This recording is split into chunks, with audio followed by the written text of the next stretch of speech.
In lesson 413, we're going to be working on decimal subtraction algorithms. The last lesson was about addition algorithms. So you will need your whiteboard marker, and your math journal. So we have two decimals here. Would you write number 1 and 2? We have two decimals here, 4/10 and 75/100. I want you to write a decimal that is smaller.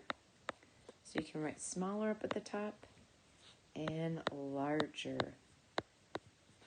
So for example, if I had the decimal 3/10, a smaller one would be 2/10, a larger one would be 7/10.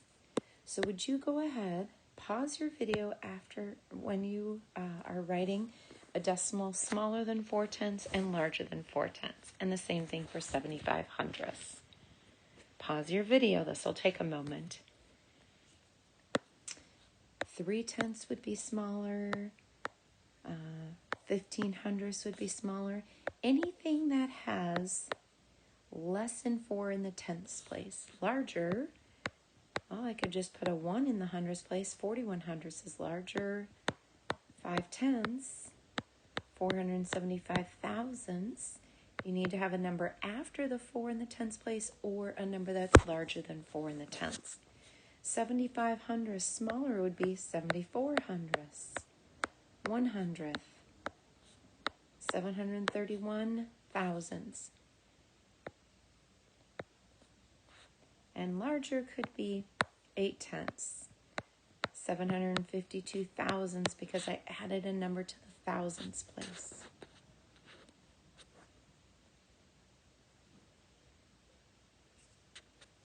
Let's try this one more time. Number 1 and 2, a decimal that is smaller than 53/100, a decimal that is larger than 53/100, a decimal that is smaller than 9/100, and one that is larger than 9/100. Pause your video and write these on your whiteboard. Smaller, if I could just say 52/100 or 1/10. Larger, I could put 54/100 or 532 thousandths or the whole number 1. Smaller than 9/100 would be 8/100, 100th. Larger can be 1/10, 9/10. All right, Carolyn had 9 48/100 meters of cloth. She used 7 291 thousandths meter to make a dress. How many meters of cloth does she have left? So on your whiteboard, we always put the larger number on top when subtracting. We're going to line up our decimal points. But watch this. There's nothing in the thousandths place. I can add a 0 there. Then I'm going to make sure, notice that each one of my place values are lined up. Now I'm going to subtract as if I normally were subtracting whole numbers. I'm going to bring my decimal point straight down so I don't forget. 0 minus 1 I cannot do, so I'm going over to the hundredths place. I'm going to borrow from there and put it into the thousandths. 10 minus 1 is 9. I cannot take 7 minus 9, so I'm going to borrow from the tenths place. Add that in front of the 7 to get 17 minus 9 is 8. 3 minus 2 is 1. My decimal point is already down. 9 minus 7 is 2. So the answer is 2 189 thousandths. Let's go ahead and move into our math journal. We're in lesson 413, journal page 148. Page 148. Again, if you need additional time, remember, you just need to pause the video and you're going to be writing everything I am in your math journal as you work. So using algorithms to subtract decimals. For problems 1 through 6, make an estimate. It's our first step. Write a number sentence to show how you estimated. Step 2. Then solve using trade first subtraction, counting up subtraction, or US traditional subtraction, which is what we'll do. And solve. That's what I was looking for there. And solve. Show your work. Use your estimates to check that your answers make sense. So again, I'm going to round to the nearest whole number. 4 6/10 is closer to 4 or 5. 5. 3 2/10 closer to 3 or 4. It's closer to 3. So 5 minus 3 is 2. I'm going to go ahead and line up my decimals. I'm going to make sure that my 1s and 10ths place is lined up. I'm going to bring my decimal points straight down and go ahead and subtract. 6 minus 2 is 4, and 4 minus 3 is 1. Our answer is close to 2. How would you read that decimal? Say it out loud.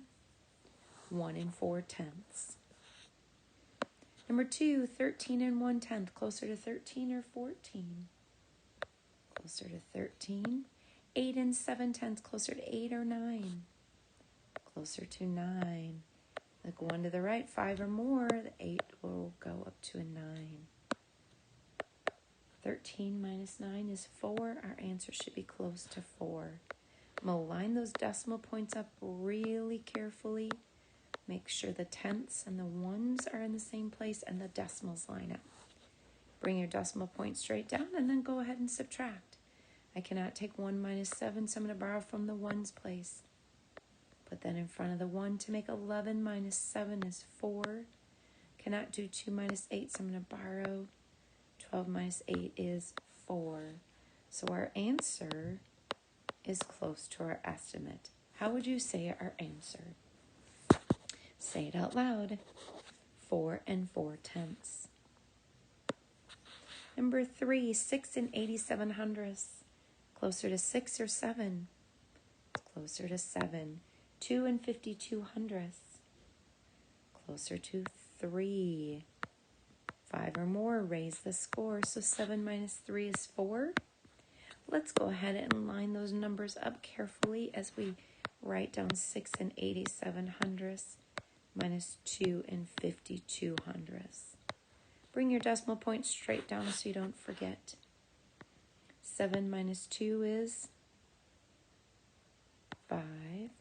8 minus 5 is 3. 6 minus 2 is 4. Our answer is 4 35/100. And that is close to our estimate. Moving down the page to number 4. 24 7/100, closer to 24 or 25. Closer to 24. 12 68/100, closer to 12 or 13. Closer to 13. Now I can go ahead and just subtract. 4 minus 3 is 1. 2 minus 1 is 1. Now I'm going to carefully line my numbers up. Make sure my place values line up. I'm going to bring my decimal point straight down so I don't forget. I cannot take 7 minus 8, but there's nothing in the tens place, so I have to go all the way over to the ones. Then I can borrow from that 10. 17 minus 8 is 9. 9 minus 6 is 3. 3 minus 2 is 1. And 2 minus 1 is 1. How would I read that number? You would say 11 39/100. Say it. Next one, just to make it easier, I'm going to round to the nearest 10.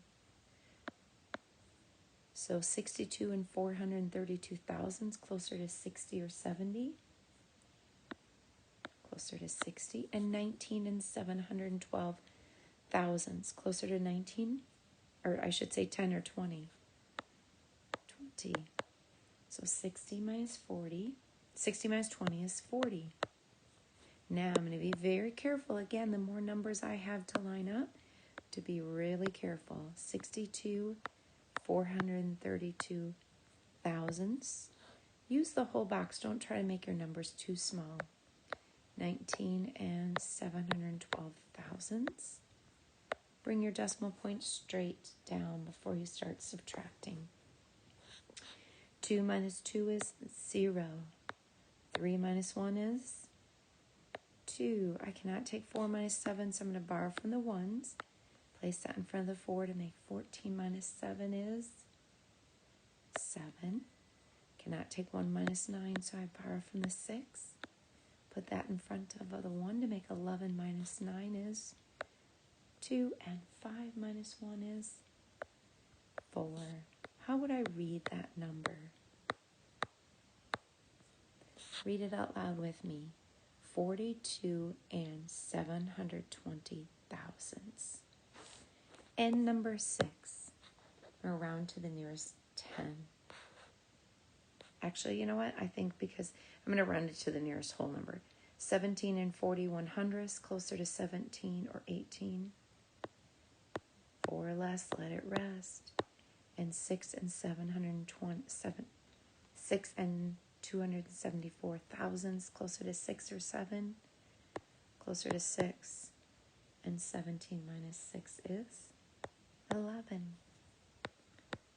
Remember, the larger number, 17, is going to go on top, but I'm going to be really, really careful. There's nothing in the thousands place. I can put a 0 there. Bring the decimal point straight down. 0 minus 4, I can't do it, so borrow from the hundredths place. 10 minus 4 is 6.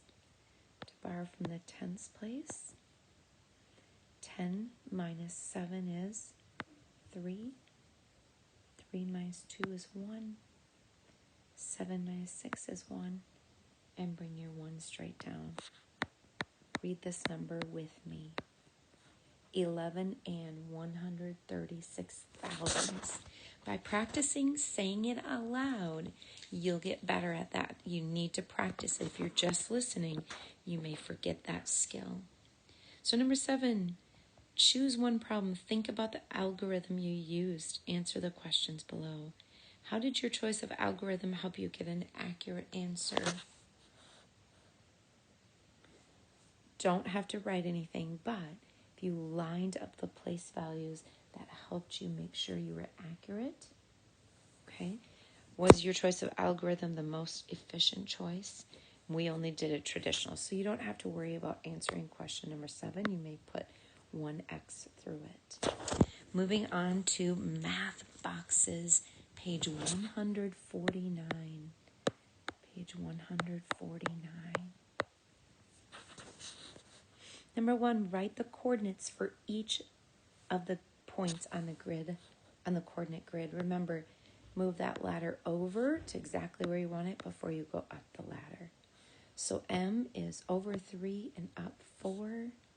So 3, 4. N is over 1 and then up 1. So 1, 1. O is over 5 and up 2. So 5, 2. And letter P is over 2, up 3. 2, 3. Number 2, solve. You may use fraction circle pieces to help you. I'm just going to come up with equivalent fractions. In each of these cases, our denominators are not the same. So I'm going to make an equivalent fraction here that's equal to tenths. And multiply by 2 on the bottom, so I'm going to multiply by 2 in the top. Please write this down. So 1 times 2 is 2. So 2 tenths is the same as 1/5. And now, tenths doesn't change, but I'm going to add 2 tenths plus 3 tenths is 5 tenths. B, same thing. I'm going to change this to tenths. If I multiply by 2 in the bottom, 5 times 2 is 10. I'm going to multiply by 2 in the top. 1 times 2 is 2. So 2 tenths is the same as 1/5. I'm going to add together 2 tenths and 1 tenth to get 3 tenths. And lastly, I'm going to change thirds to 6. We multiply by 2 on the bottom. 3 times 2 is 6. I'm going to multiply by 2 on the top. 2 times 2 is 4. 4/6 is the same as 2/3, so now I can just add. Denominator doesn't change. Number 3, write a multiplication problem for which your estimate might be 300 times 70 equals 21,000. So remember, it's asking what might a multiplication be if I were to estimate. So I might say I have, let me erase that for a minute. I have 297 boxes of lights. Each box has 65 lights. How many? I should say about how many lights, because remember we're estimating, are there? So the reason I didn't do exactly 300 is because it was an estimation problem. So 297 I would have rounded to 300. 65 I would have rounded to 70. So it would be 297 times 65. And that's all we're doing for that one. Next and last one, round to the nearest hundredth. So you're going to circle the hundredths, look 1 to the right. 5 or more, raise the score. 4 or less, let it rest. So the number to the right of the hundredths is 5 or more. So we're going to round it up to 7, and then everything after the hundredths place turns to 0. B, the 1, I look 1 to the right. 5 or more, raise the score. 4 or less, let it rest. The place values before don't change it, but it gets rounded up, and then the thousands place turns to 0. 8, look 1 to the right. 4 or less, let it rest. So the 4 and the 3 don't change, the 2 doesn't. The 8 remains the same, but the 4 turns to a 0. 16 and 107 thousandths. The zeros in the hundredths, you look 1 to the right. 5 or more, raise the score. 16 and 11 thousandths. And lastly, the 5 is in the hundredths, 1 to the right. 5 or more, raise the score, becomes 5 and 66 hundredths. Remember, you'll be taking a picture of your completed pages just as you see them in the video and uploading them to Schoology.